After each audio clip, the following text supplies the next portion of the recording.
this week's episode of Riverdale was a solid episode. I didn't think it was fabulous. It wasn't my favorite that we've had so far. I didn't feel like we learned a whole lot, but it was still interesting. It really delved more into what has happened to the parents and what kind of secrets they have. Even though we really don't know all the secrets, we learned a few more things about the secrets that these parents have. I'm still thinking they're gonna go with making a parent the killer, because they're spending a lot of time trying to talk about how these families don't get along and stuff that went on in the past, and how these people are hated from stuff that happened probably when they were teens in high school, which I don't really love, to be honest. I mean, when I'm watching a teen horror mystery show, I want the villains to be teens, to be the students, and maybe they will be, maybe I'm wrong, but we are really getting into what has been going on with the parents in the past, so that seems to be something we're going to get more into later. One thing I really liked about this episode was we spent some time on Polly. Now, we still haven't seen her, but we're supposed to be introduced to her next episode.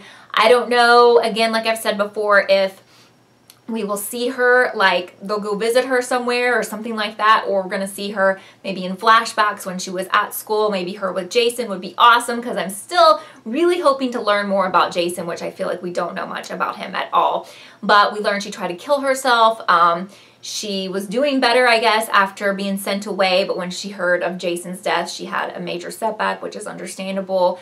As if, you know, do I think she's a suspect? I don't know, because I'm really hoping to learn more about her next week, and I hope we spend time on her and it's not just like a really quick mention or a quick flashback. Yeah, we got a flashback of her this week, but it was as a child. So the red herring of the week was definitely Betty's dad. A lot of shade was thrown at him, but we do know he's the person who tore up and stole elements of that murder board.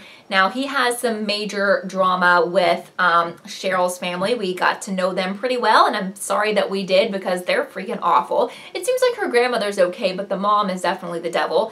It's like a tie or a race or a contest between Betty's mom and Cheryl's mom, like who is the worst one of them, the most evil. They're like the wicked witches. And you know, Cheryl is super rude and mean and terrible, but I think a lot of the reason she acts that way is like a defense mechanism, because she's been treated so poorly by her own mom. I mean, her mom was being absolutely terrible and abusive in this episode, and you saw that she broke down, and I did feel sorry for her in that moment, because her mom is absolutely terrible. So one little part of this episode that kind of scared me was when Betty and Jughead were snooping around in Jason's room, and the grandmother was in the corner, but we didn't know she was there, and she kind of popped out, and I thought she was going to be like evil too, but she was nice. And so the big piece of information that she revealed is that Polly and Jason were actually engaged, and she had given Jason that ring, a family heirloom, to give to Polly. So actually, when Betty asked, though, her dad had been aware of this engagement. And when I had my live chat this week, a lot of you guys were asking, does that mean maybe that's why he ran away? Was he going to run away to get to Polly, to marry her? A lot of questions about, is Polly pregnant? Sure, I mean, possibly both or either. I could get behind those. Now, we don't really know if Polly's a sinister person or what her deal is. I hope not, but I don't know. Again, it's too soon to tell. But, you know, that was some interesting information that we found out. Also, it seems the one person in the town that Cheryl's mom halfway likes is Archie. There was a very weird moment at his memorial where she thought he looked a lot like Jason and touched his face, and it was creepy to me, like beyond creepy, and I know it was creepy to you too. So there are some questions as to whether are they related somehow? And this could be a situation where somebody had an affair or something like that. And Archie is like cousins to the Blossoms, or could even be half-brother to them. I don't know, but they're kind of hinting around at that. And if you watch Pretty Little Liars, I feel those themes are circling from that show as well. It's funny because this show seems to have a lot of themes of the shows that I cover and that you guys watch.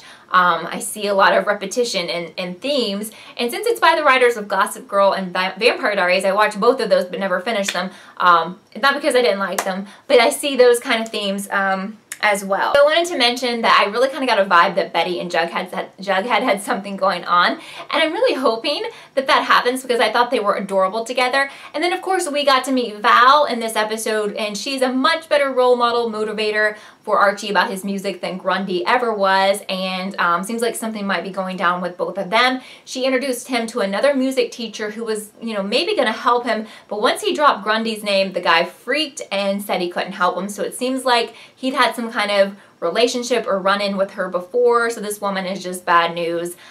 He definitely didn't want anything to do with Archie after that, so I'm not sure what to make of that. What did you think about that? But we still have quite a few episodes left because there's 15 in this season and there is no break like How to Get Away with Murder. We don't have to wait months and months for it to end. And again, we do find out who killed Jason at the end of this season, so as the episodes go on, next week is the 6th week of the show, I'm expecting more and more clues because they want us to figure out who it is, and they're going to have to start giving us clues eventually. I would say definitely by episode 10, we should have a good grasp of who it might be because, you know, then we're getting closer to that finale. But if you enjoy these videos and enjoy my channel, please thumbs up this video. Currently, as of making this video, I'm trying to get to 6K subscribers and I'm just a few people away. So if you've been watching, if you subscribe, if you haven't and you would like to subscribe, I would really appreciate that. But thank you so much for watching this video. I hope you have a wonderful weekend and I will see you really soon. Bye.